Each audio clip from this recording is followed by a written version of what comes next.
দর্শক, এই মুহূর্তে নির্বাচন কমিশন থেকে যুক্ত হচ্ছেন সহকর্মী ফারজানা আক্তার। সর্বশেষ কি তথ্য আছে এই বিষয়ে আপনার কাছে?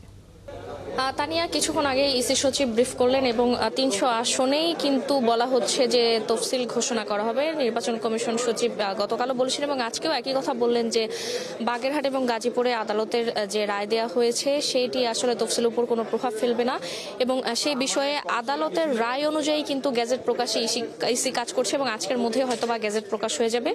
এবং পাশাপাশি তারা আজ যে ব্রিফিং করলেন সেটিতে মূলত তারা পোস্টাল ভোটিং নিয়ে কথা বলেছেন এবং বলা হচ্ছে যে যারা পোলিং অফিসার রয়েছেন তারা পোস্টাল ভোটিং এর নিবন্ধনের জন্য 16 থেকে 17 তারিখ সময় পাবেন। নিবন্ধন শুরু হবে তাদের 16 থেকে 17 তারিখে এবং যারা আইনি হেফাজতে আছেন তারা 21 থেকে 25 তারিখের মধ্যে নিবন্ধন করতে পারবেন। এবং আরেকটি বিষয় বলা হয়েছে সেটি হচ্ছে পোস্টাল ভোটিং এর যে অ্যাপটি রয়েছে সেটি যারা গুগল ইউজার আছে বা অ্যান্ড্রয়েড ইউজার, যারা অ্যান্ড্রয়েড ব্যবহার করে থাকেন তারা এখন নামাতে পারবেন। তবে যারা অ্যাপেল ইউজার আছে বা অ্যাপল ব্যবহার করে থাকেন সেটিতে এখন পর্যন্ত কিন্তু সেই অ্যাপটি আসেনি এবং সেটি কিছুদিন পর থেকে হয়তো করা যাবে, এমনটি কিন্তু ইসি সচিব জানিয়েছেন। এবং আমরা প্রশ্ন করেছিলাম লেভেল প্লেইং ফিল্ডের বিষয়ে, তফসিলের পর আসলে তারা লেভেল প্লেইং ফিল্ড নিশ্চিতে কী ধরনের ব্যবস্থা রাখছে।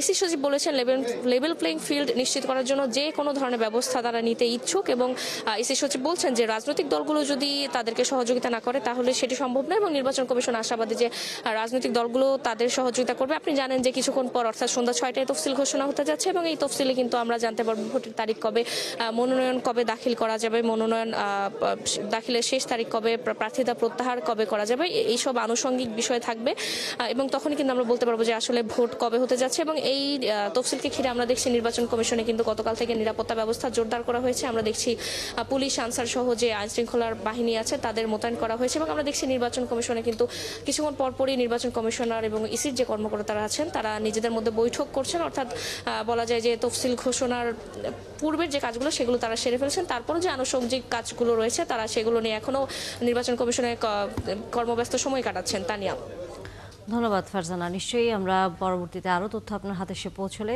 আবারও যুক্ত হব আপনার সাথে। দর্শক, সহকর্মী ফারজানা আক্তার ছিলেন এতক্ষণ নির্বাচন কমিশন থেকে।